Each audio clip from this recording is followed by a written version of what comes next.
I was rabbi in Cape Town. I was rabbi in Cape Town, South Africa. I was qualified as apartheid. But when I was there, I was on the Bet-Din on the rabbinic court. And we had to visit spot check on the slaughterers and the shotzim in the abattoirs, in the slaughterhouses. And that, for me, was one of the most horrific experiences of my life, going in there. And I had to do it quite a few times, but what I saw, even though it was done extremely clinically, nevertheless, I wouldn't want to do it. And there immediately occurs to me a moral dilemma. Is it right to benefit from the actions of those doing something that you would not want to do? And that then started me more, going into it, discovering what was going on. And I realized that I couldn't look myself in the mirror and continue to be able to eat animals anymore. And so that was the main factor. There was panic in the family, and I became aware of all the antibiotics and hormones that are retained so many times over at the end of the food chain, and their correlation between meat eating and cancer. And other issues, as I went on in course of time, I became more aware. But that was the moment where I realized I had to change. And I should have immediately become vegan. I must say that Rabbi Adam had a big impact. I remember saying to him, do you really think that I can be consistent as a vegetarian? And basically, he was very gracious. He gave it a couple of moments thought, and he said no. And then I realized I had to become vegan. And I should have been a long time ago.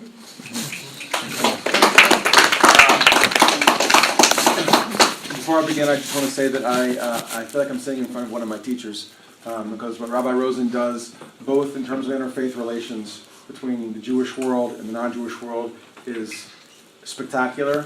And I've said to you, we need to find an apprentice when you retire, because what you do is, I think, keeps us afloat.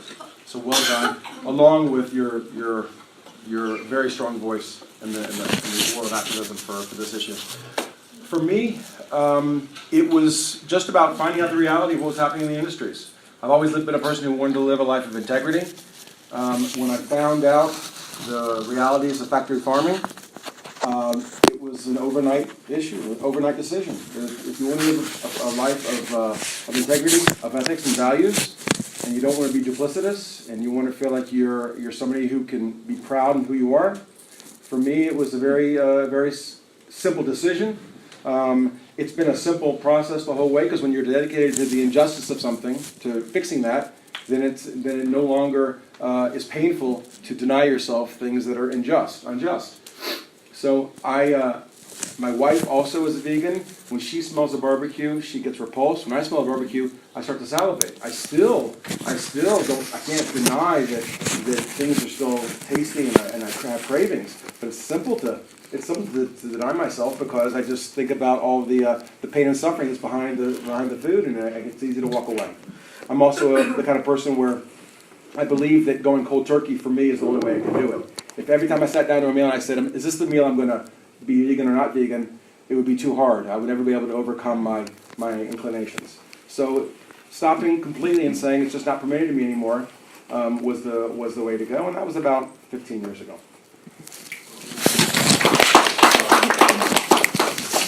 Good morning. So it's an honor to sit with you all on this panel, so thank you for the opportunity. My path to veganism, if I'm going to be totally straight with y'all, it started with a gimmick.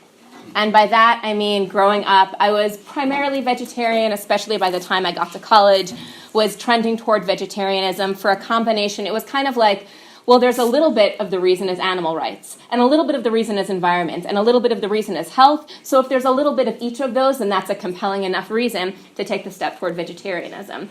But I never really considered veganism until I was 24 years old, and I had just finished a stint working in management consulting in New York City, and I downsized into an RV, a recreational vehicle. It's kind of like a house on wheels.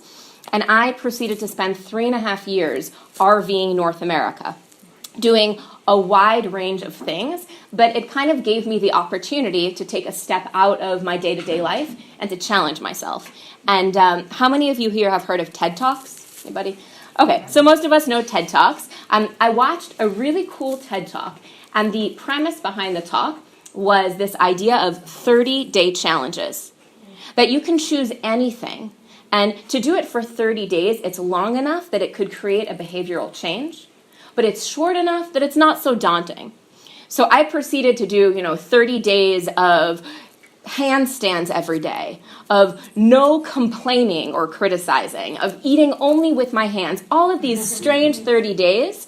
But the first 30-day challenge that I ever did was to be a vegan. And I promise you, it came from a place of novelty, of I had heard about vegans, I had never truly considered it, but let's see if I could do this thing for 30 days.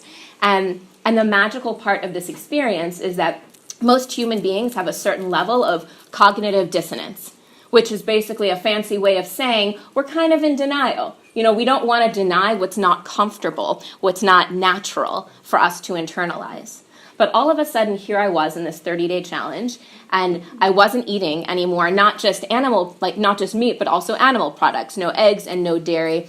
And it was being in that space that not only did I discover all of these incredible flavors in the culture of veganism, but I was actually able to understand the ramifications of these industries and to realize that I didn't want them in my life anymore. So that was 8 years ago, and that was kind of the start of my official journey. Okay, great. And I'll just share very briefly that for me there were two significant moments. One was I was a general manager of a kosher co-op in college, and we prepared Shabbat meals for 40 people every Friday night, and so part of the work that I did was preparing 40 chicken breasts, taking them out of the Empire kosher packaging and washing them, and seeing the sort of residues of blood. There's not Jewish legal blood in the kosher chicken, but washing 40 chicken breasts that had a significant impact on me, and it's making me vegetarian. What drew me toward veganism was seeing outside of a kibbutz here the chicken sheds of where there are hundreds or maybe even 1,000 chickens, usually in one cage, and they are standing over their own feces. And so for me, that was very powerful. That if I can't inhale and look at this, then how can I eat the eggs that come from this? So I want to now turn back to Rabbi Rosen and the rest of the panelists and ask, can you share with us a Jewish teaching that relates to animal welfare and veganism that really resonates with you? Well, there are so many, and actually on the sheets that you produce, that you send out, there are quite a few of them there.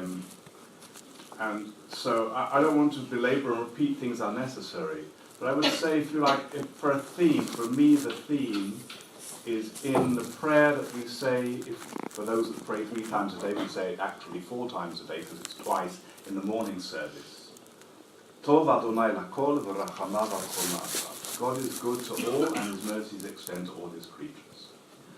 And on that particular basis, our sages say, just as He is compassionate and merciful, so you must be compassionate and merciful. In other words, if one understands that the force behind the whole of the cosmos is a constructive force, if you like, a loving force, a force of righteousness, a force of graciousness, of compassion, in other words, a positive energy behind the cosmos, then we must live in this way towards everything, towards the whole of our environment, both the natural environment, the animate environment, and of course in our human relations. So that's why I believe that a vegan lifestyle is not only the only legitimate kosher lifestyle, because I believe today that there is, well, maybe under certain farmyard conditions far away, it could be possible to have a kosher, non-plant-based diet. But for the vast majority of people in the world, in terms of what's happening in terms of livestock industry, it's not possible. Just the food on people's plate is not kosher from a halachic, Jewish legal point of view. But beyond that, we should aspire to lead a life that is compassionate, that is loving, that is positive, that is caring, that sustains, that nurtures our world. And that, I think, is drawn from this beautiful verse. In fact, I would say it's throughout the whole of Jewish sources in that particular way. So that, for me, is very important. The other text I would take, rather than stories, there are lots of wonderful stories with regard to all different stages, whether it's not only the Queen Moses, but also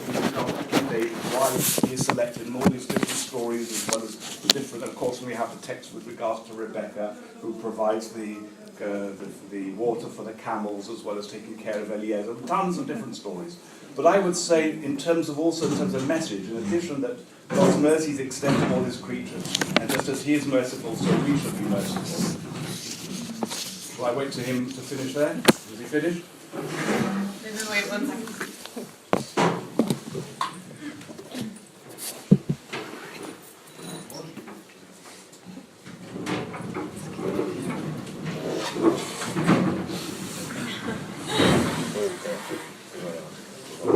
Really giving the suspense.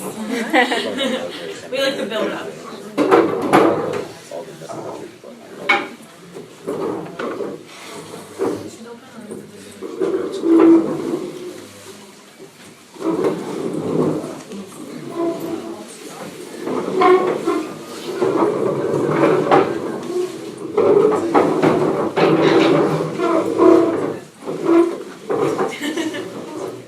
I would give a more specific one, especially as I have to grapple with my Orthodox brothers and sisters much more strongly than I have to do so with those from the liberal stream of Judaism, for whom it's actually in many respects easier to understand what I'm saying. So very often it's very important to be able to find a text that you can base yourself on in order to be able to pursue your argument. And one of the most important ones, I think, is the statement of our sages in the Talmud that is actually specifically used in relation to the idea of shchita, of animal slaughter. The mitzvot, the commandments, were only given in order to ennoble the human spirit. The purpose of leading a Jewish life is to ennoble the human spirit. And when you are involved in all the unethical and barbaric activities involved in animal food production today, then it becomes an imperative to move away from that. You can't claim that your lifestyle is truly ennobling the human spirit. So I believe that both the idea of compassion and ennobling one's own spirit automatically demand a plant-based lifestyle. And those would be the teachings, two teachings that I would specifically refer to. Thank you.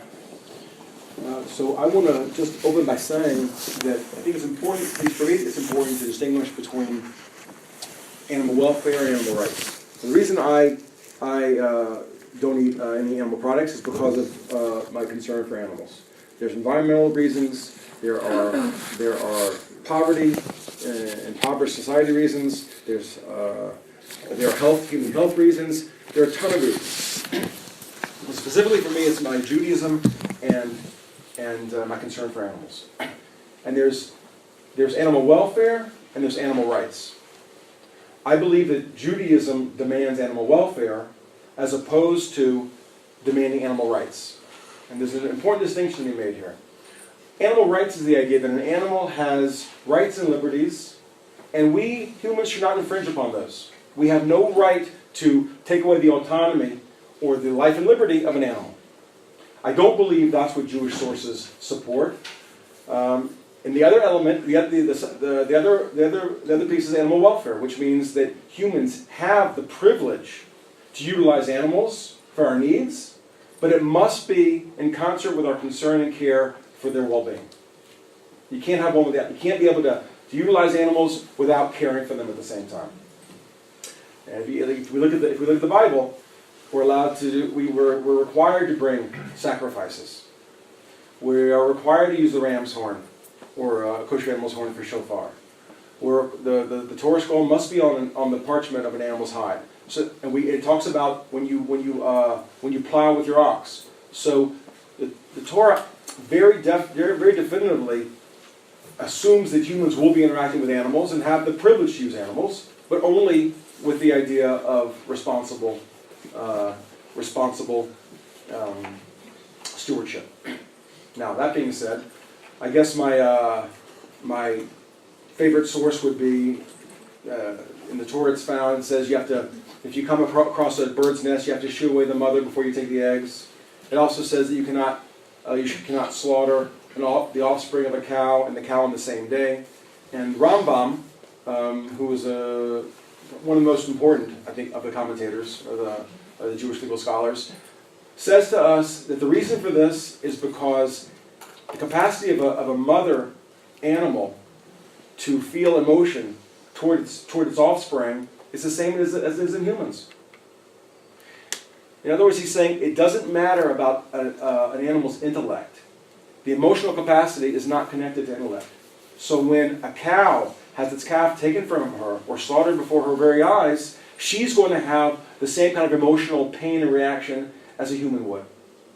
And for me that's very important because now we've got a tremendous legal scholar who is fortifying the very beliefs that I have about the pain that an animal is capable of suffering.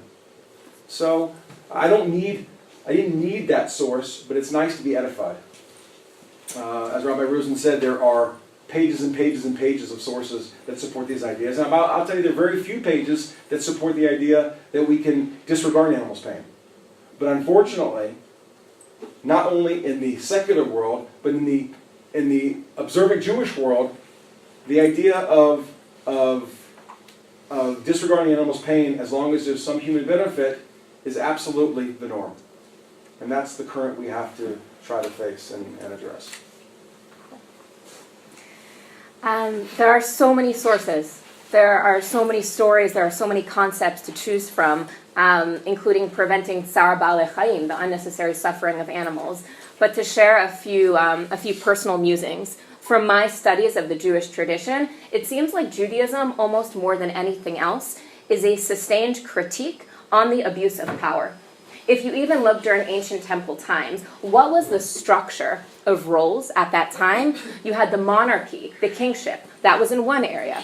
And then you had the priests in the temple, that was another.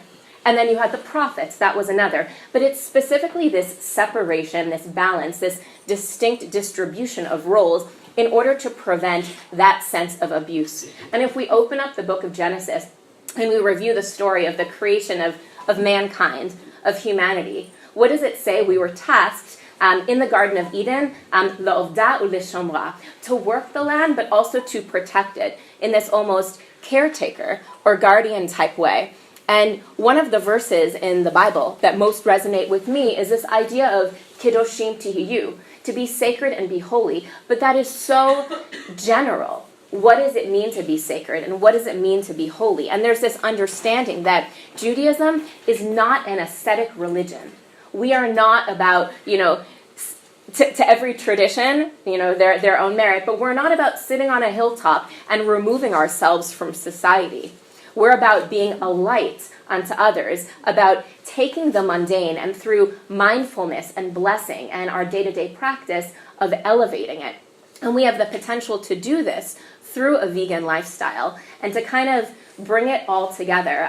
I spent several years working for Israel's only shelter for religious victims of domestic violence in Israel. And that might seem like a totally separate category because we're speaking about animal welfare here. But what I came to understand through this work is that at the end of the day, life is about relationships. It's about the relationship that we have with ourselves, with friends, family, significant others, with God or a higher power if you believe in one, and also with the people and the things and the lives around us, including animal lives. And in order to have a healthy and a positive relationship, you generally need two things. So the first thing is to be willing to give, to be in a place where you can give to another. But the second thing that you need in order to be in a healthy relationship is the ability to be vulnerable and to receive. And Jewish tradition, by giving us this body of mitzvot, these commandments, but also by giving us the guidelines of how to sanctify our lives, it allows us to enter a space of vulnerability. And so just to kind of conclude with a brief story, we have the story of the Jews wandering in the desert. And what can be more vulnerable than this time where you don't have your own source of food and you don't have your own source of water, and you're entering into this space of truly being able to be open to a relationship with God and with the world. And when God entered this relationship with us, what were we given? we were given manna. We were given this food, this vegan food, essentially, from God, from the heavens above, not connected to any sort of animals, and many times a recurring theme in Judaism, whether in the Garden of Eden or during this special vulnerable relationship building time in the desert, or even in the future times of Messiah. They speak about how there won't be animal sacrifices. There's always been this recurring theme of, even if it's not framed as veganism, of vulnerability and care, of mindfulness, and of not taking the other for granted. And for me, that's kind of what's most inspiring about Judaism and veganism. Thank you. So I just want to take 3 minutes to show you some Jewish. Before you do, could I just respond to something that Rabbi Adam mentioned? I don't agree with anything he said, but just I would like to add, you don't have to kill anything for any of the mitzvot. Not for a Sefer Torah, not for a mezuzah, not for tefillin, not for the ram's horn. You can in all cases, it just has to be a kosher animal. And in actual fact, therefore, all these things can be done taken from animals that have died naturally. And in an ideal society, this is a paradigm for responsible cycling of the natural products and their use in a constructive way. One doesn't have to kill for them. Of course, practically, that's rather problematic today because we don't have the resources. But theoretically, it's possible. Thank you. Clarify something. I'm not sure if everyone in the room knows exactly the items that you just mentioned. Okay, so there's a Torah scroll, right, that we read in synagogue. I'm sure everybody knows what Torah scroll is. Yeah. Then there's the mezuzah that's on the side of the door. You can see on that door, on every door there's a mezuzah because 3 times within the Torah we are told, actually it's more than 3 times because there are different portions, we're told to put the text, the commandment to love God and to follow His commandments on our doorposts and on our gates. So that's the mezuzah. Then the ram's horn is the shofar that we blow on Rosh Hashanah and at the end of Yom Kippur. What else did I mention? Tefillin. These are phylacteries that you've seen. The boxes with the prayers that are wrapped on. I did like that because I'm left-handed. Started doing it on the right hand because you put the tefillin on the hand that you don't use for writing. So most people would wrap it around on the left and put it on. And then there's a box, and inside these boxes are the parchments that refer to the text where these commandments appear in the Torah. And all those items are made from animal skin or animal hide. So I'm going to open up to questions in just a few minutes. I wanted to show you, so Jewish Veg last year produced 4 infographics that maybe Naomi has shown you. And my organization also, at the same moment in history, simultaneously also produced 4 Jewish vegan infographics. And I just want to show you these for a couple minutes. If you can't see them well, then you can come closer. Okay? So this is at the top are showing the 7 days of creation and how on the 5th day of creation, according to Genesis, God created sea life and the bird life, and on the 6th day of creation, animal life as well as people, and on the 7th day, God rested, which is the basis for people resting. And there's a verse. How many are your works, O God? All of them you have made with wisdom. The earth is full of your creations. The verse from the book of Psalms. And this is teaching, according to the Malbim, that what does it mean that God's creation is great? It means that God created 10 million species. God created a diversity of species. And so the main message of this infographic is that creation reflects and testifies to the greatness of God. God could have created a few species, but no, God created 10 million species, and we've only identified 2 million of them. And so here you see at the bottom, people think that a desert is bereft of life, but here we can see a whole ecosystem, a desert ecosystem that exists. So that's the first page of the infographic. And the second page relates to Noah's Ark. And I won't go into all the teachings here, you can see it on your own, but the Noah's Ark is a paradigm of a person who was a steward for all of creation. All the species, according to the Torah, were on that ark. And Noah cared for all the animals. And it even says that Noah and his children didn't sleep at all during the year they were on the ark because they were they were up all night caring for the animals. Okay? And then we can see here there's 7 groupings of animals, and at the bottom that there's a verse from the book of Job that God teaches us by the animals of the earth and makes us wiser by the birds of the sky. So the Jewish tradition says that we can learn from animals, that animals can teach us something. Well, what can they teach us? According to the ethics of the ancestors, be brazen like a leopard, light like the eagle, swift like the deer, and mighty like the lion, to do the will of God. All these animals have character traits, and we can learn from them. That's just one example of learning from animals. There's a third infographic. That these are 7 verses, and Rabbi Rosen mentioned a couple of them about Jewish relating to animal welfare, Jewish laws and verses from the Bible on animal welfare. I'll just give you one example that if the basis for the Jewish law on not causing pain to animals is the second one here. When you see the donkey of your enemy lying under its burden and would refrain from helping it, you must nevertheless raise it with him. So that if there's an animal suffering, because before fossil fuels, before cars, people used donkeys to transport things, and if that animal is suffering and its burden is too much, or it's fallen over, you need to help your enemy to do that. And that's the whole basis for Jewish law. And here Rabbi Rosen quoted this verse from Psalms, God is good to all and his mercy is upon all works. So here at the bottom you can see that in olden times this whole system used to be different. As you know, the people would have a cow and a chicken, and they would milk the cow and get the eggs from the chicken. It would be a personal relationship with the animals. But in our times, the factory farming system is totally different.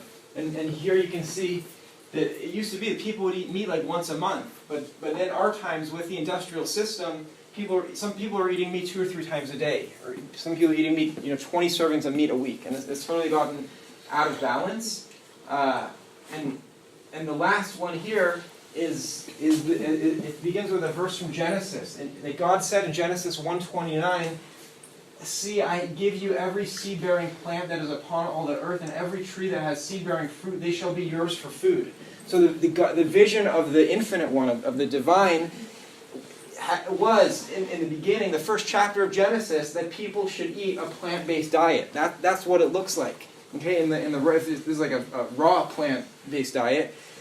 And Rav Kook, the first chief rabbi of pre-state Israel, said that it isn't just a coincidence that God said in the first chapter of Genesis to people, eat plants, and then in the next verse God said to animals, eat plants, and the Torah says, and it was so. That was the reality for the first 1,500 years of human history.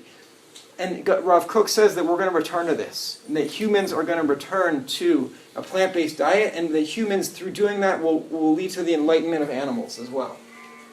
We're going to be involved in that process. And here you can see 7 food groups. When the animals are liberated from the food groups, then all you have left are beans, oil, grain, nuts, seeds, fruits, and vegetables.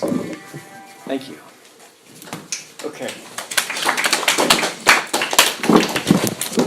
So now the last question I'd like to ask the panelists, and then I'd like to open it to everyone else, is, so there's a disconnect in our times that you touched on between the vision of our tradition, our millennia-old tradition, this rich vision for compassion to animals, and the reality in the Jewish people today. Most people don't, and most rabbis even don't see the world as we see it. And so, what can we do to try to bridge the gap between the ideal and the reality within the Jewish community? Whoever wants to start, go ahead.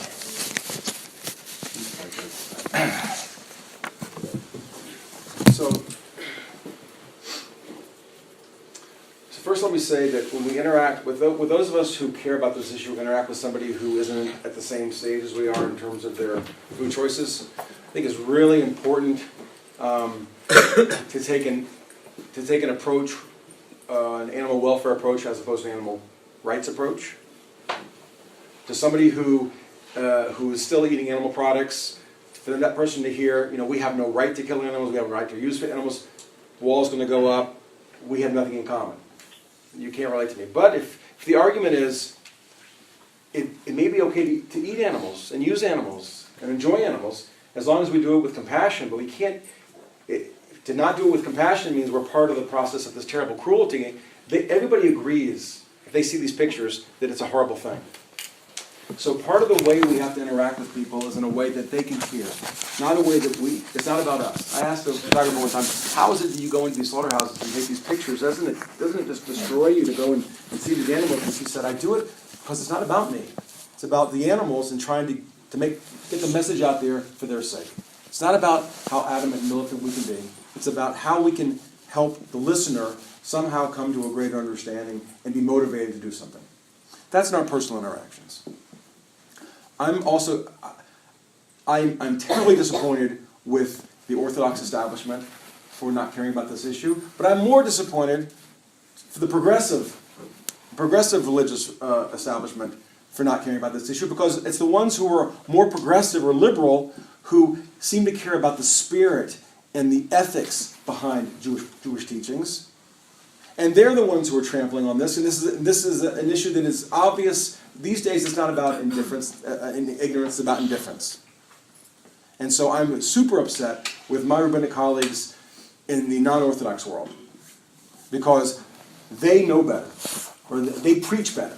Let's put it that way. And I also want to say this. I don't believe, unless you're quite unique, most of the people on this trip are not people who are deeply involved in a religious spiritual practice, which may be necessarily Judaism, as expressed in keeping kosher or praying or going to Shabbat, doing Shabbat. So I don't think we need to use Jewish arguments to convince your people. You're already where you are. It's nice to hear that Judaism supports it, and Judaism actually pioneered the idea of human responsibility toward animals. It's lovely to hear that. You don't need that to convince you of anything. I get that. So I want to say that I think that the change is going to happen in one of only two ways. It's either going to happen at the legislative level, where there's a government requirement that that changes laws that protect animals and then enforces those laws, because right now there's some laws, but there's no enforcement. And the second is going to be when we find meat substitutes or animal product substitutes that the majority of people will accept and consume. Other than that, one-on-one we may change a few people, but what we really need for the purposes of changing this terrible industry for animals is we need to substitute meat and dairy and egg, and we're close on all of those. They just have to see, if people are given a choice to do the right thing, and it doesn't cost them more money, cost them inconvenience, or cost them taste and enjoyment, they will make the right choice every time. You give them organic eggs from a mom and pop farm versus industrial eggs, and you say the same price, the same cost, you can get them at your local market, they'll choose the better eggs every time. So we need to just provide the better products in a way that doesn't cause people discomfort with money, convenience, or flavor. And that's what I think. So I think that we have to start our agenda, or our activity needs to be on the level of changing legislation and supporting these efforts to find replacement foods. So I agree with Rabbi Frank that the change needs to happen on a structural level and on a legislative level. And I'll direct my comments kind of more to the common psychology of most human beings, and also specifically the Jewish community. So I break it into two categories. The first is efficiency. Whether it's a mom and a dad just trying to feed their kids, and they're working and they're juggling family life, and maybe they don't have the time and the mental space that y'all do as people in your 20s to explore and reflect and to get a new recipe and try something new. So to make it easy for people through, yes, user campaigns, but really through the one-on-one, not to give up on those one-on-one interactions, and to invite people to partake in kind of vegan food and vegan shared experiences so that they have a positive association with it. But on an institutional level, because I think your question was also speaking about kind of the Jewish community framework, there needs to be that same substitute convenience. So, for example, you go to a Jewish luncheon, or you go to like a third meal on Sabbath at a synagogue, And what are the staples? There's egg salad and there's tuna fish. And as Rabbi Frank was saying, for the same price, but you also, it can't just be a conversation about this is ethically important and this is good for our health and this is good for the environment, because all of those things are very important, but they're also very meta. And we need to speak in real terms when we want to make real change. So instead of egg salad and tuna salad, you can serve this, this, and that. Here are some alternative options, being ready with concrete answers to provide that. And then I would say the second component that I just want to mention is being very, very aware of how much as human beings, most of us are emotional eaters. And that could mean we had a bad day and we go to food. And we had a good day, let's celebrate, and we go to food. And just realizing our relationship with food, and maybe it's good, maybe it's not good, but by being aware of that emotional connection with food, we can be more successful in animal welfare and vegan advocacy work. So for example, Yonatan and I have been involved with an organization that does amazing work and hosts people for Shabbat meals here in Jerusalem from around the world. However, the organization currently has more of a meat-based menu. We're trying to initiate conversations and move them toward offering vegan meals and vegan menus, which Yonatan has already successfully done a couple of times. Now, in my conversations with them, what is the challenge? What's stopping them? The idea that people want to come to a Shabbat meal and have what they consider Shabbat food. The matzah ball chicken soup and the meatball brisket, whatever it is. And what's really important is when meeting people, not to just dismiss their concerns, but to meet them where they are, to validate them, and then to offer alternatives. So when you go to a Shabbat meal and there's a vegan option, and the vegan option just looks and tastes and smells so much more delicious than whatever the standard fare is, that is kind of a one step towards success. And the challenge that I put out to y'all as a group is, again, I know that people are or are not involved in your Jewish communities to varying degrees, but then maybe I posit the question also to my fellow panelists of what could new, authentically Jewish foods be? For example, here in Israel, it's a bit easier with the culture because we have hummus and falafel and tahina, and these are naturally vegan, but they're not stigmatized as vegan foods. They're national foods. So similarly, in a Jewish context, and in a Shabbat context, I would love to think that it's enough to simply be like, hey, we can have a Shabbat meal and make it Shabbat by having it on a Friday night. And by saying Kiddush, the blessing over the wine and the blessing over the challah and so forth, and then the food can just be anything. But because humans have this emotional, psychological need to tailor the experience of their food and relate to it in this way, then I would challenge us to think, what is a Jewish vegan Shabbat meal? What new traditions can we create to start kind of rewiring that emotional connection toward a more ethically sound place?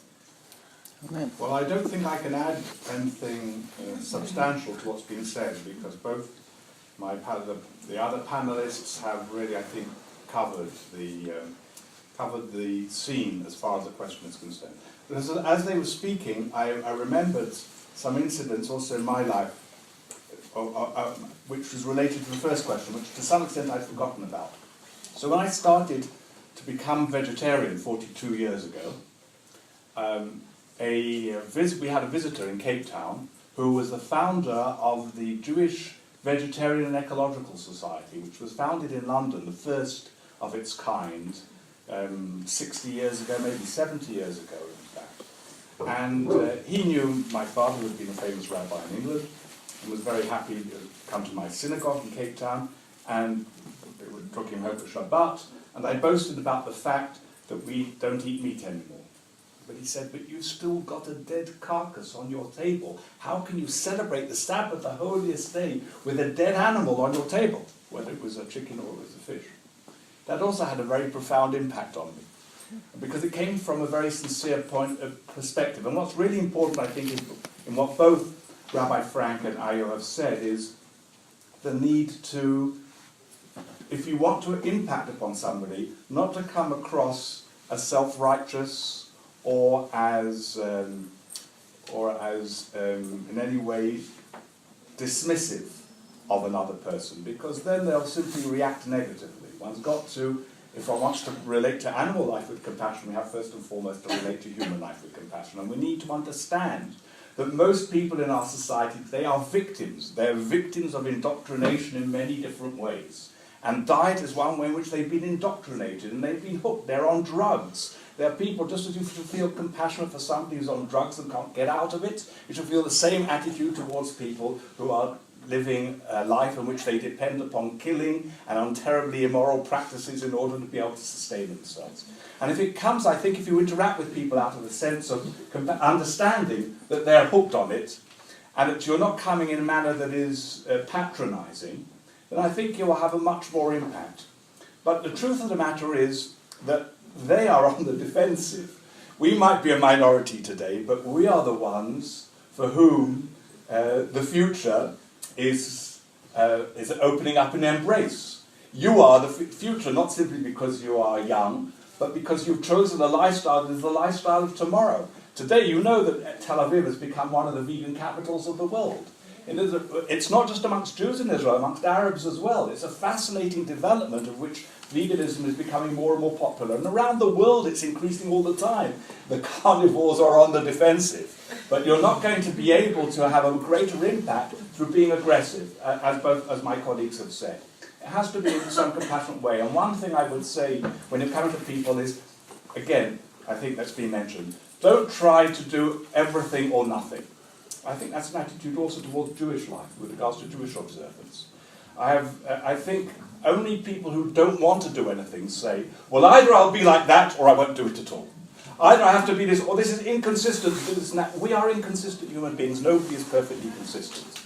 The important thing is to try to be better, to want to be better, to improve. So if you're in conversation to someone, don't tell them, well, you mustn't do any of that. Say, at least try something. At least, that's the success of Meatless Monday. It hasn't been too difficult for people. And through Meatless Mondays, which many people, therefore, there's been these campaigns in different parts of the world, people have come to a vegetarian and then to a vegan lifestyle more and more. So it's important, I think, to encourage people to take a step. Within the Orthodox Jewish community, I think it's very important to focus on the dimension, and within the observant community, within the progressive communities as well, to focus on what is really kosher. But I think, generally speaking, it's important to give people the sense that they can be compassionate people and live a compassionate, healthy, and tasty lifestyle, as my colleagues have said. The more people can feel that, the more you can show them, and the more you can, as I have just mentioned, show them a tasty meal. I'm not sure that you've got to focus specifically on Jewish foods. Jewish foods are a bit of a myth, because what is a Jewish food from somebody from Poland is not Jewish food for somebody who comes from Yemen, and all these different things. And there isn't really such a thing as Jewish food, except for matzah on Pesach, and bitter herbs. And other than that, I'm not sure there are any other kinds of Jewish foods specifically. But I think it's important for people to feel that they don't have to give up anything other than, in fact, a bad habit in order to become a vegan and to lead a plant-based lifestyle. Thank you. Amazing. So,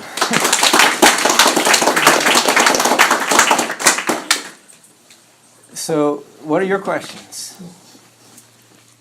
To your point with approaching a conversation with compassion, what is, I guess, a recommendation? I know that it's such an emotional topic for us, or for myself, to be able to practice approaching it more compassionately and more understanding, because it's very easy to immediately go into this whole wealth of information, and how do you not overwhelm somebody, and how do you concisely give an argument with also maintaining a level of respect? Yeah, it's difficult. And we have that difficulty on many different levels. I have that difficulty also in terms of political discussions as well. It's not easy. And I'm not sure that one needs, if you like, psychological models of human discourse to give us some kind of guidance. There's actually a wonderful model of a Jewish psychologist who died recently. It's based on the Carl Rogers approach, but his name was Marshall Rosenberg, and it's called Nonviolent Communication. And you can actually go even online and get the hints about how to be able to do it. So the important thing is to be able to share your feelings, how you feel about something, and to be able to express your needs in a manner that isn't felt as threatening. If you can focus upon those feelings in a constructive way that's not judgmental, you can communicate things much more effectively to people. So, you can. I think it's possible to talk to people about why it's important for you to be able to have this lifestyle that you have without necessarily automatically condemning. But it's not easy. I agree, it's really not easy. But in everything we have to remind ourselves that a human being is created in the image of God. Every human being is a divine manifestation. And if we can relate to one another with that sense of the dignity of the person we're talking to, then generally speaking we can be more compassionate than if we don't remind ourselves of that all the time. I'd like to piggyback, because I heard something that you said. I wanted to strengthen a piece that I heard, which is, they say in relationships you make I statements. I feel bad when so you could just say, I have a hard time living with myself if I knew that I was part of this chain of pain. I know what the realities are. I see the pain in an animal's eyes. You see in their body, how their body reacts, and it's just more than I would want to digest, emotionally and literally. Again, I think the way to go is to just get people to at least acknowledge that the ideal would be that the animals are not suffering, and say, and then we just try to live that ideal. And building off of those two, yes to the nonviolent communication and yes to the I statements, and just another rhetorical construct that might be helpful is there's a field called NLP, Neuro-Linguistic Programming, and it's kind of the study of how to effectively communicate, how to break bad habits, things like that. And so maybe after stating your needs, kind of this nonviolent communication approach and speaking in I statements, using phrasing like, imagine, or wouldn't it be interesting, or would you consider, like, imagine what it would be like to be in a world where animals didn't have to go through this process, and, did you ever consider that maybe by having one less meat meal a day, we could come closer to it, and that's a beautiful thing, isn't it? So even when you do start to make your pitch, framing it in a way that would induce kind of like this nodding the head, like, yeah, I could imagine that. Okay, yeah, I would consider that, and yeah, that is kind of a beautiful thing, rather than like, you must eat vegan. Early in a conversation, you'll know if the person you're speaking to is in conversation because you're both trying to learn from each other, or if this person's kind of like a human troll. Mm-hmm. If it's a human troll, just, what are they, namaste? I don't know what the word is. Let's talk about something easier, like the Palestinian. Great. So you have a question? You talked before about the use of leather in mitzvah, and I want to ask you about kaparot. Because for me, when I see it, it seems like the most violence thing.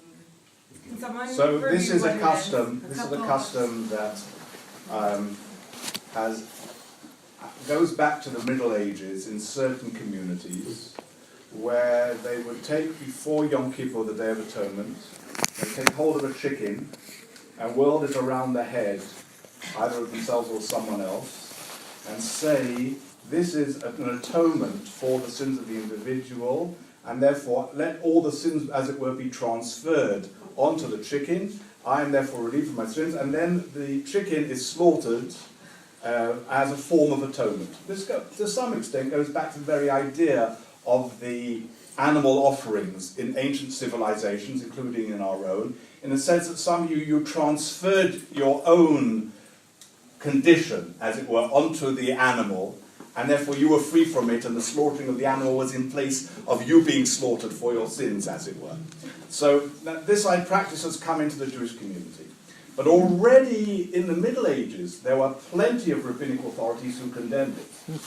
And therefore, if you're talking to any observant Jew about this, you should refer her or him to the Shulchan Aruch, the Code of Jewish Law.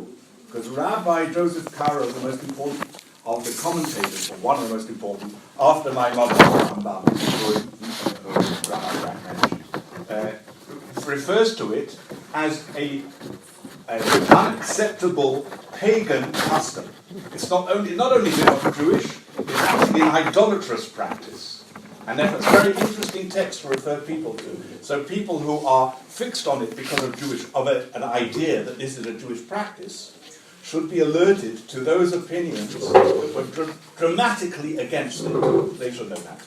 However, you might encounter somebody who still wants to do that practice and is not interested in these particular sources, but will say, there are plenty of other great rabbis who are doing this, therefore it's important for me to do it, and therefore you should say to them, but even if you think this is important, there are prohibitions against causing cruelty to animals. And this is causing cruelty. Maybe you could stop it for eating, that's a need, but you don't need to be able to do this. And if you still want this particular practice, there is a well-established alternative within the Jewish world, which is to take money and to wave that around in place, as it were, and to give that money to charity. And isn't this taking on the language of my colleagues? This is a much more beautiful way. You can atone, the symbolic atonement does good and gives charity and gives contributes to the well-being of others, rather than cause suffering for an animal that is absolutely terrified by you whirling it around your head or over somebody else's head. So there are plenty of alternatives within Jewish custom, Jewish practice, and Jewish teaching that you can offer as alternative to people. But it should be important. It's important to say to these people, there is absolutely no requirement in Jewish law to do this. And there are many things that you, in the process, that you're transgressing in terms of Jewish law. Compassion to animals, there may be even the association with negative practices of the past. All these things are disappeared, because there are ways in which you can still do it if you want to do it today. It is an acceptable way and doesn't cause any harm, or doesn't do any, or doesn't transgress anything. I'd also say that of the 14 million Jews in the world, there's maybe 100,000 who practice it each year before Yom Kippur. So it's not a widespread practice, even though it's a practice that's focused on a lot as an example of animal cruelty. Yeah, but one person doing it is bad enough. Yeah. Here's When you were talking about tefillin and mezuzot and things like that, where Jewish law requires you to use an animal, and you said theoretically it can be an animal that died naturally, but that's not the case these days. So what would you say to, say a bar mitzvah boy who wants to get tefillin but is also vegan and is having that, living in the current situation? That's really a great question, and there are places, there are people who have been involved in practices that can satisfy vegan expectations with regards to these. And for example, there is I haven't had contact with him for quite a few years, but there used to be a scribe here who was actually somewhere just outside Jerusalem. And he would use for the tefillin and for mezuzot, he would use the skins of stillborn calves. He would go around and get these where they were collected them from farms, had contact with farms, and he would use those. So and there used to be a place also in California. I haven't recently checked it up at all, and probably this is something we should find out more about. If I may please, also, because I get a lot of this question. It's a terrific question, and Rabbi Rosen is right. There used to be somebody up in Tzfat also who would do this, but they can't produce. Right now they cannot produce the parchments and the tefillin in such a way that still isn't involved with the animal industry. So I want to say this. Number one is I recommend to get a refurbished set.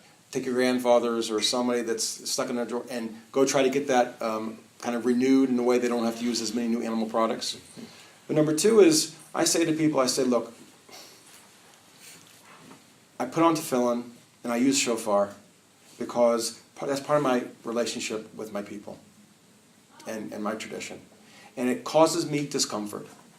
But if my relationships, if I abandon relationships that are uncomfortable, then I'm going to be alone in the world, right? So it's more of an appeal to the person to say, look, there are certain things we do that make us uncomfortable and are not ideal, but we do it because we're in a relationship. And it means that it's a bit of a sacrifice. And maybe it causes me a little bit of humility to realize that maybe our tradition ideally feels like there's a way to use animals that is using them in the holy process. And we need the animal for that. The fact that the industries surrounding it, we don't like the way they're being produced right now, is a separate issue.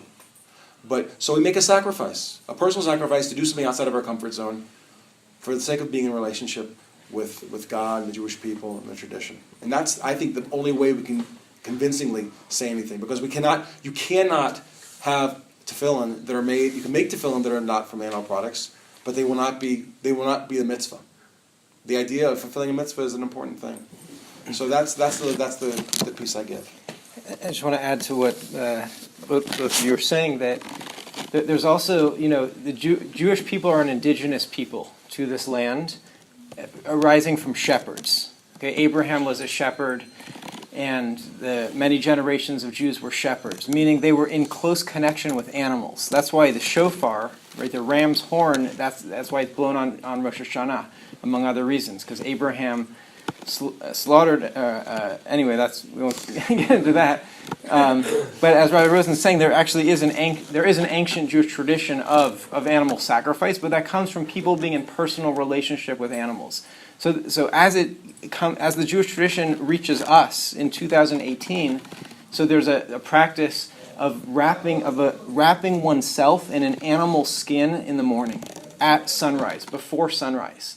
And there's actually something deep of, if a person can connect, okay, this animal had a soul, and I am now wrapping, my religious ritual in the morning is getting up early and wrapping myself in the skin of this animal, and to connect to that soul and about our relationship with animals.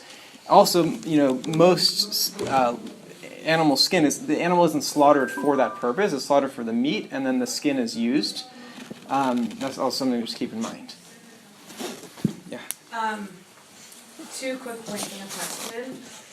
One quick point, I wanted to just push back a little bit on the idea that if you believe in animal rights, you're going to automatically be dismissive and extremist. And I just want to say, from my personal experience, I very much believe in animal rights and have many conversations with love and meeting people where they're at. I don't necessarily walk around telling people I believe in animal rights. If I'm in a conversation, I might validate them. Just go try almond milk. So I think it's possible to have these nonviolent communication, I statements, all these things, and take a strong stance for the rights of other individuals. So I just want to put that out.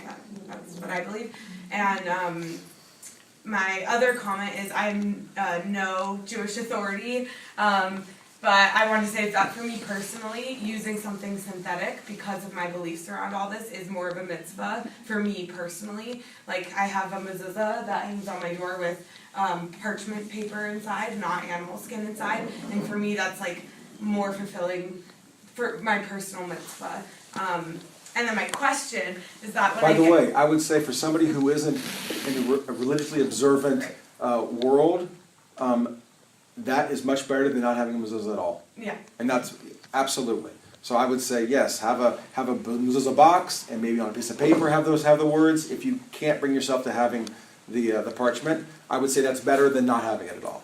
And then my question is that I often get into discussion with more observant Jews about animal rights, animal welfare, this whole topic in Judaism, and we're kind of disagreeing, and then suddenly I hear them validate that in the ideal world we would all be vegan. This happens to me all the time. I was co-staff with the Shochet this past summer at a camp, and we had all these interesting conversations, studied text together. He totally validated that in the ideal world we would all be vegan.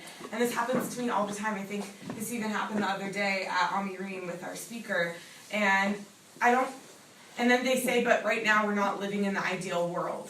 And just kind of, make me feel that I'm this idealist because I'm vegan right now. And that one day we'll do it, but we can't ask people to do that now. So I'm just curious what your response is to that. I normally say, well, if we know what the ideal world is and we know how to do it, shouldn't we start practicing it now and lead by example? And if we want a certain world, we have to create it. And that's kind of what I say, but I'm curious if there's another response to that. That's the response. Okay. And you should say to him, okay, now do you think we are living in the ideal world and keeping Shabbat at the moment? So of course not. So do you think that one day we should get there, to the whole Jewish people would keep Shabbat? He'll say, of course. He said, well, now, because I can't get to that ideal moment to good goal now, does that mean that I should not try my best in order to be able to fulfill Shabbat and for other people to fulfill Shabbat? And I think it's a very simple counter-argument. I personally am delighted to be called a naive idealist. We need more naive idealists in our world. The more naive idealists, the better. And we should all try to make our world a little bit better and increase. We're all on a journey of just trying to get there. So I don't believe there's going to be somebody riding on a white donkey coming and bring a messianic period. We have to bring it, which means our actions are going to influence the ultimate reaching of the ideal. Incidentally, on the rights issue, where I understand where Rabbi Adam's coming from, I think there's an important discussion there, because that is the zeitgeist, that's the world in which we live. But Judaism generally doesn't speak about rights. Judaism is a religion of duties and responsibilities, right. of how we relate and how we must behave towards one another. And there are obligations in relation to animal life, just as there are obligations with regards to human life. So just a point that what that means is Judaism doesn't say that animal has the right for us not to use it. Judaism says we as humans have the obligation to treat that animal properly. That's the difference between rights and the idea of a sense of obligations and duties. But I think if we focus on obligations and duties, then to some extent the debate between you becomes a little bit irrelevant. Yeah. Because we are Ultimately want the same, Right. the same result. But I think those conversations can also gravitate very much toward the meta. And so, as my co-panelists were saying, by taking the meta and bringing it down to the on-the-ground reality, you have this idea I mentioned before of Or L'Goyim, of being a light unto the nations. And so kind of channeling as much light and goodness as we can, but rather than just releasing it to, the general patterns of the world, bringing it down to, okay, well, how can I be the best that I can be? How can you be the best that you can be? The little ripple effect that we have, and that we have an effect today on the planet. We have an effect today on the life of this animal. It's kind of like lahavdil. I'm not comparing these things at all, but it's like whenever you have an atrocity in the world, like the Holocaust, World War II, something like that, are you going to save everyone? Are you going to be one of the few people in the world who has commands of armies that can shift the course of the entire world? Maybe not, but does that exempt us from trying? There's this Jewish verse, Lo alecha hamlacha ligmor, velo ata ben chorin livatel. Thank you. Livatel mimena. That it's not our obligation to complete all the work that needs to be done in the world, but we also don't have the right to to desist from taking part in the process. And so I would kind of steer the conversation in that way, of the little step by step. That's where Judaism is. And also, the moment we're in today is an evolutionary moment in human history. We need to change the way that we're living. The current paradigm, the current meat-intensive and consumerist lifestyle, it's not a sustainable lifestyle. And so if we don't change it, then the Earth systems are going to change us. We're already seeing that with climate change, with biodiversity loss. And these years, right now, are critical years. And so we need to make the change now while we still have time. So just to respond briefly to what Naomi said about her mezuzah, I know that we're sitting in a room with rabbis, and that means that there's a rabbinic Jewish tradition, but the light of the Torah doesn't actually say that this needs to be in parchment, and there are authentic Jewish traditions, like the Karaim, that don't put it necessarily on parchment, but they write the words of God on, and it doesn't necessarily also have to be those words, they interpret it differently. So I'm just saying that if you want to follow the mitzvah mezuzah from the written Torah itself, it doesn't necessarily have to be on animal skin. I'm sure the rabbis will defend rabbinic Judaism, but the Karaites are not necessarily an authentic Jewish sect. that wasn't my claim. No, you said there are other authentic. There is an authentic tradition, is what I said. I'm not saying that is the authentic. Right. It's just a point to note that Judaism is not the literal word in the Bible, right? So we don't do an eye for an eye literally, right? And we don't stone somebody who works on the Sabbath. So Judaism is what had developed out of it, and it's imperfect. And I agree with you that there are other ways to personally fulfill something in your mind, but that doesn't mean that you're doing it on a communal relationship. Yeah.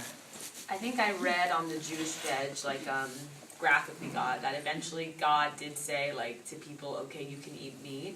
So I'm just wondering, What's up with that? Like, where did that come from? Because that comes up a lot. You want to handle that one? So there are two things. First of all, the Torah does not hold us to, and it's relevant to the previous point, does not hold us to perfect standards.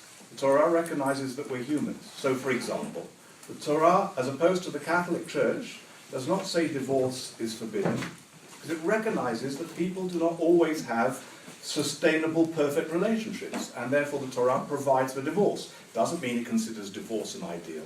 Divorce is a mechanism to deal with a broken reality.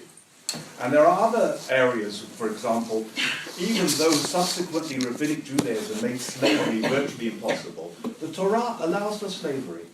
The Torah allows for a certain, because the Torah was given in a time and place where there are certain norms within that society, and it seeks to wean us away from some of the most negative aspects of that particular time. That's precisely, Rabbi Neril referred to Rabbi Kook in his presentation. That's exactly how Rabbi Kook understands it back. So does, even 4 centuries earlier, Rabbi Yonatan Neril understand the laws of kashrut, the laws you're talking about in the Torah.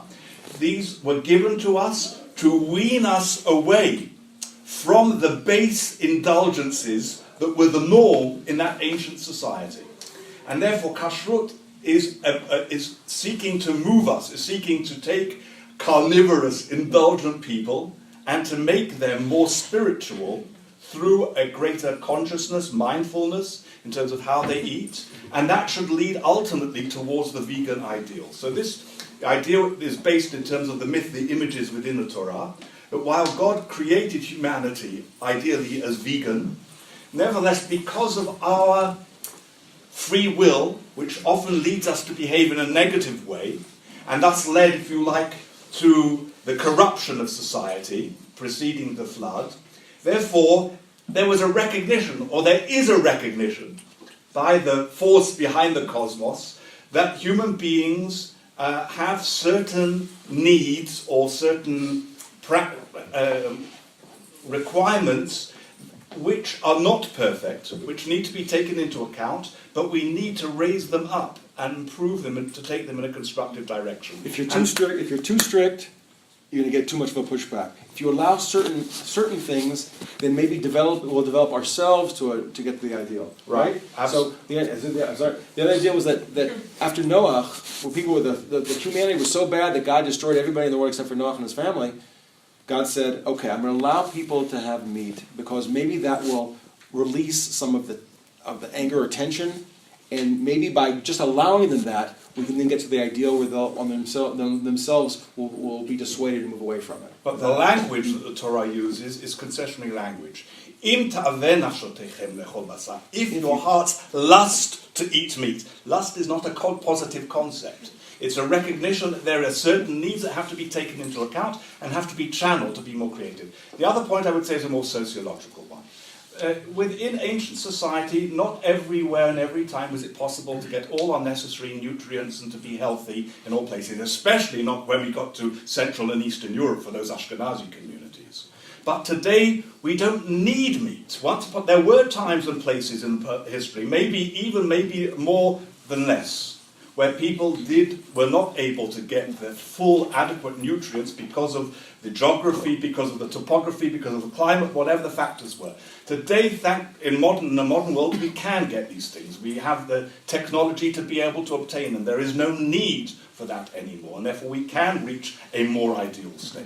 And I'll add just one. What's your name? Tamar. Tamar. Okay, so to your point, Tamar, and also building off of what my colleagues are saying, the Torah practically begs us not to use these loopholes. There's this verse in the Bible, not to be naval b'rshut haTorah, which is not to be like gluttonous and find those loopholes and indulge ourselves in a way that is technically permissible by the Torah. And that's a very important kind of guiding motif of just because something is technically allowed, as you said, as a concession, doesn't mean we should allow ourselves to do it. And so the classic example for naval b'rshut haTorah is just because meat is kosher doesn't mean that somebody should be having it every day, every week. really the Torah, without forcing it upon us, gives us the option and urges us to take the higher road. I also want to just point out that, again, the Torah in Judaism permits humans to use animals. And I think we have to have a little bit of humility here in the 21st century, where we have fuel-driven machinery, and we have all kinds of substitutes, and we have whereby that in an agrarian society, the idea that you wouldn't kill your cow because it produces milk and it pulls your plow and it pulls your wagon. You'd only at the end of its life, maybe you'd kill the cow because you'll be able to have some benefit to you.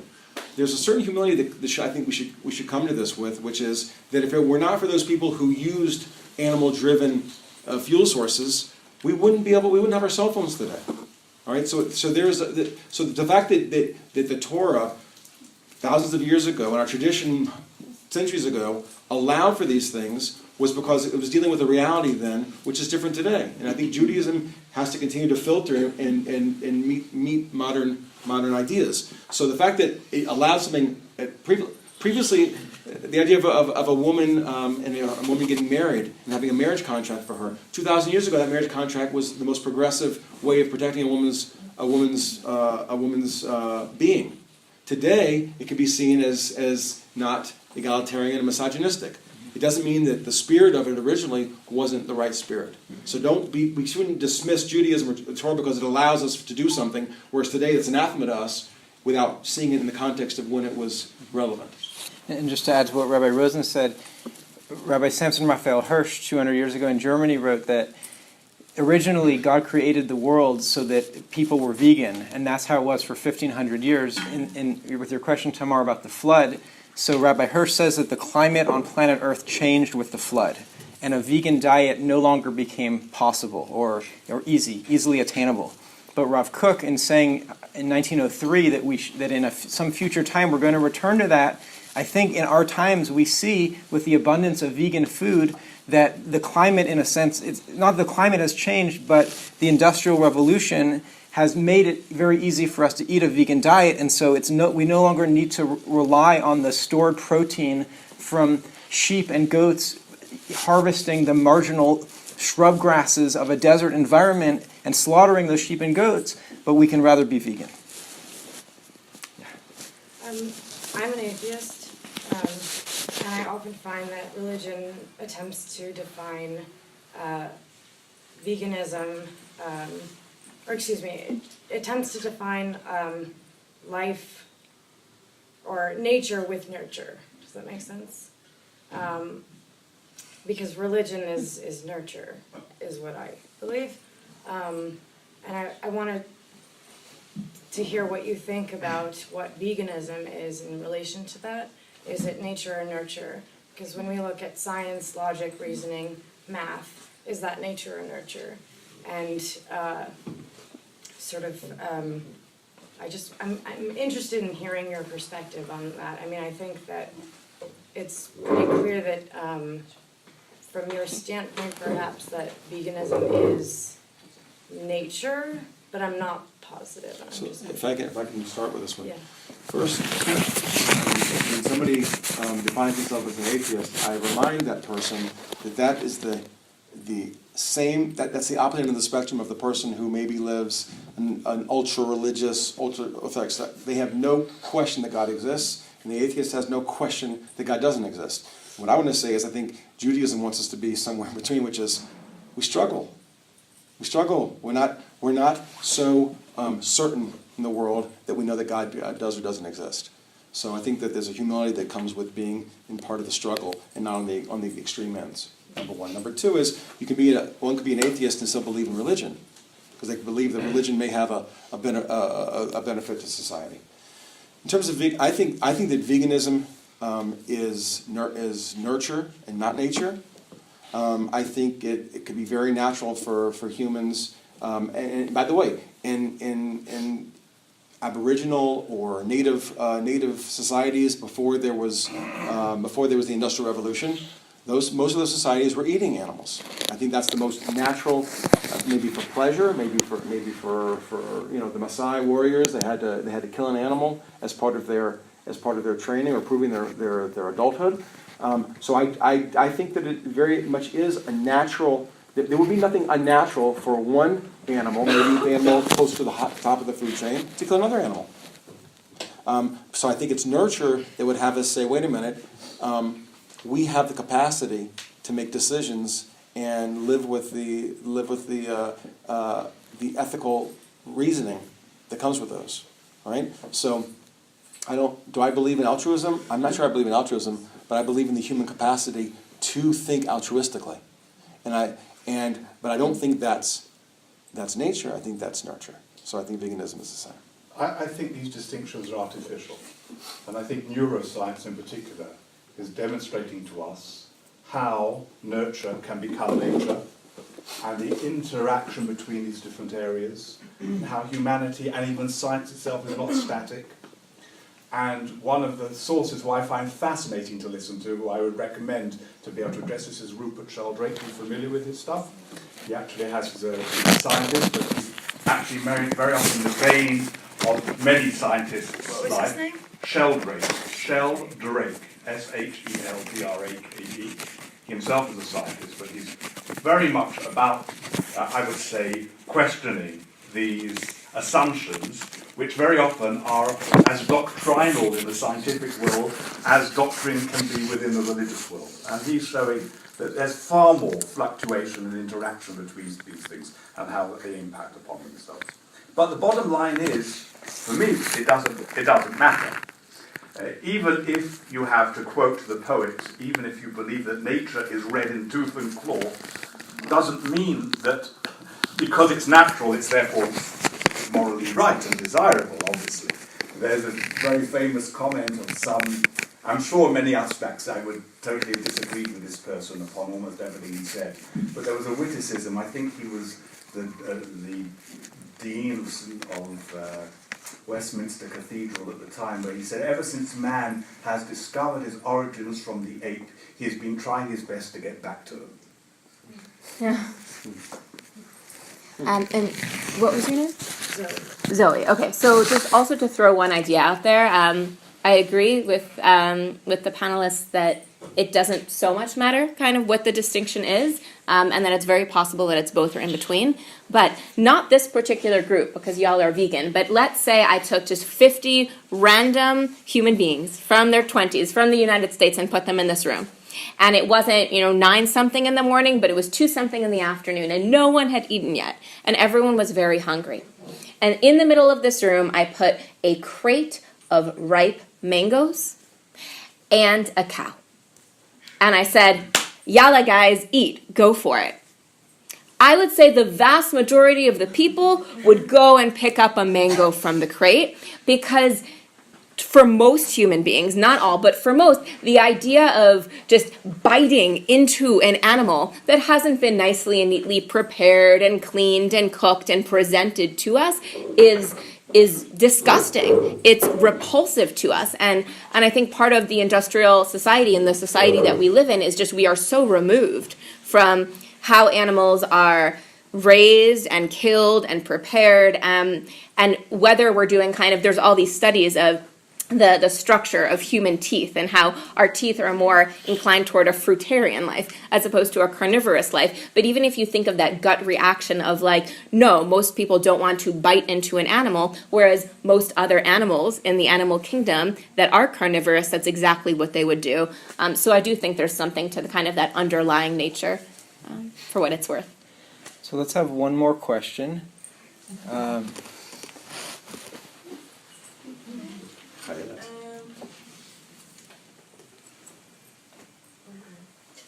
haven't, So you're being very compassionate and you're letting somebody else have it in place.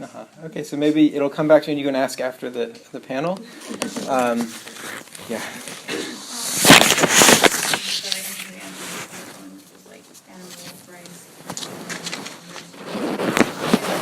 But I was wondering, because personally as an activist, it's very hard to stay positive. So, with climate change, with the very, very few years we have left to save the planet, how do you guys stay hopeful and stay positive?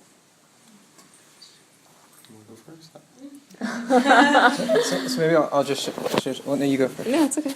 So Arundhati Roy, who's an Indian writer, she said, all we can do is fight specific wars in specific ways. So, we're all trying to change the world. And with God's help, we're going to succeed. And our children are going to inherit a livable planet.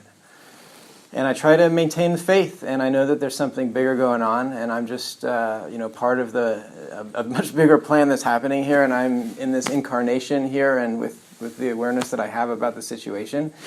And I stay positive by just trying to do what I can, because whether I can change the world or not, time will tell. But at the end of the day, I can just put in my effort every day, wake up, have hope, try to do the best I can, try to be good to other people, to be good to creation, to creatures, and hopefully the universe will reward my efforts. A guy visited Russia during the height of the communist regime, and the foreign minister was Mr. Molotov, over whom we have the Molotov cocktails.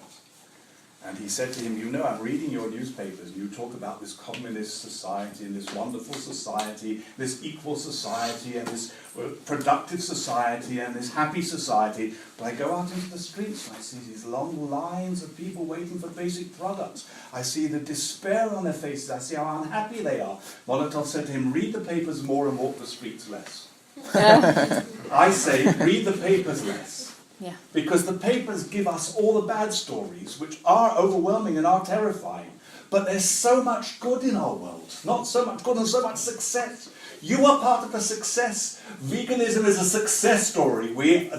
Tomorrow is ours. It's very clear that the conquest is in the making.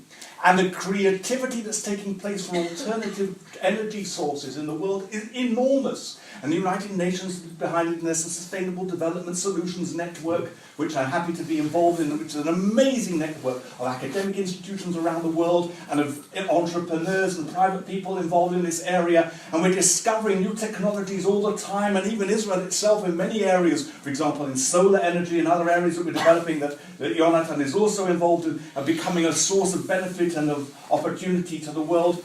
I've never ever in the world seen religious leadership so engaged in these issues. Thanks to Pope Francis, we now have religious leaders gathered to the Vatican. I've been privileged to be part of a number of these activities. There's even something called Ethics in Action convened by the Pope that I'm part of, that is looking at the different sustainable development goals and how we can create a better world. And I still get to convert the Pope to become a vegan, because he's not a vegan yet, but I'm on the way. We'll get there. So we mustn't despair, and especially as Jews. Jews, we've got an amazing history. Anybody who would look analytically at our history would say Jews by definition should be depressed people. But the truth is it's the opposite. We must be incredibly optimistic, because how can you survive everything we've been through without that amazing energy, that amazing motivation? And when you think of where we were just 80 years ago, the greatest depths of degradation that any human community has probably ever experienced. And where we are today, and with all the problems we have in Israel, and there are many, many problems indeed, nevertheless we've got an amazing, creative, vibrant society in the area of arts and culture and science and technology. When you see where we are, how can you not be positive? You know the difference between optimists and the pessimists. But why does the pessimist see the glass as half empty? Why does the optimist see it as half full? The pessimist is the unrealistic person. He's these skeptics who accuse us of being naive idealists. Who are right that we are naive idealists. But he's unrealistic, because he's coming down from a top, he's expecting to see a full glass. And therefore he looks down and he sees everything that's missing, and he's very disappointed. But we know that the glass was originally empty. We come from underneath. And therefore we can see everything that's in it, and therefore we're optimistic to celebrate. And there are so many good things to celebrate. Therefore, every day you should get up with excitement and motivation to know that we are changing the world for good. Your name though? Leah. Leah, okay. I feel excited here. I'm ready. You I'm ready. speak. That's like, go and do it. What I'm going to add is just kind of a much more modest contribution to the answer, which is there is no place for fatalism in this conversation. And the beauty of our interconnected world is also the detriment of our interconnected world, which is the easiest way to paralyze anyone about anything is to put the entire weight of the world on your shoulders. And so whether it's the idea, again, like I mentioned before, of starting the process but not needing to complete it, there's another Jewish idea that very much resonates with me, which is he who saves, or she who saves one life, it's as if she saved the entire world. And I think, are you guys millennials? I don't know what. Okay, cool. So I am like, the earlier part of the millennial. So I will share as a fellow millennial. I'm the earlier part. I'm a dinosaur. Look, we were, both to our benefit and our detriment, fed this story of we can do anything and we can change the world. And I think that's true, and at the same time, it gives most of us an ego complex. That we're like, well, when are we changing the world, and how are we changing the world? And it's a really big world, and if it's a really big world, and I'm supposed to change the world, frozen, paralysis. And so, yes, hold on to those ideals of you and we can do anything, but also let's have the humility to ask ourselves, is it worth saving one life? Is it worth saving one community? What is the value? There's this Tselem Elohim, this spark of divinity within each human being, and I would say within each living thing. And if each living thing has value, then the conversation is no longer, but can we save everything and can we do everything? Well, maybe I as an individual can't, but if each of us are in this positive place of what can we do, instead of being daunted by what can't we do, then we're creating a better world for us to step into, and that ripple effect has no choice but to spread positivity. But that's the way to mobilize ourselves, by valuing, by asking ourselves, and maybe y'all have different answers to this question, but if you knew that the world was going to be destroyed next year, do you still plant a tree tomorrow morning? Do you still do a kindness for your fellow human being? Do you still save the animal lives that you can? We create meaning in our lives by the choices that we make and by the values that we put on our day-to-day. And so I would say, yes, let's change the world, but take it upon yourselves to be the best you that you can be, to affect those around you. And then together, it's not upon each of you to change the world, it's upon all of us when we work together that we are changing the world. Two things. One I would say is, I need you. We need you. Right? If you're in a marching band, everybody looks out there, all they see is 150 people, and how many is a marching band? Or an orchestra, they don't hear you on instrument. But if you're not playing your instrument properly, it's going to fall apart. So yes, you can get personally upset and say I'm not going to do this anymore. But that's going to weaken our chain. So we need you, and we need everybody who's motivated enough to care to do something. Also, your life is going to be more meaningful because you're fighting for something you care about, right? So that's why you do it. You are going to drown. Your soul is going to expire if you abandon this. If you abandon fighting for a cause. Number one. Number two. Man, number two was I'm having a moment. So I'm gonna. I'll step back. I have a question to piggyback off of that. I guess how do you address like the first steps that you can take to address, I guess, the guilt of look at what you have versus look at what you don't have, but how do you still, if you still feel guilty at the same time of, doing something like in a positive way, but then knowing that there's still suffering going on, like what's something you can do tangibly or in your mind to... I heard somebody say, a rabbi say, he feels very guilty because he's a white man who has that privilege. And my reaction was, feeling guilty maybe makes you feel better, but what you need to do is you need to feel responsible and privileged and do something with that privilege. So have a moment of, I'm feeling guilty because of something, but then say, my goodness, I have a roof over my head, I have education, I have a family that supports me, I have a network where if I can't pay the bills, somebody can help me. And take that as a responsibility and a privilege to go out and help other people who are in a worse situation. So give yourself a moment of mourning, but then we need you to step up and get beyond that. Thank you.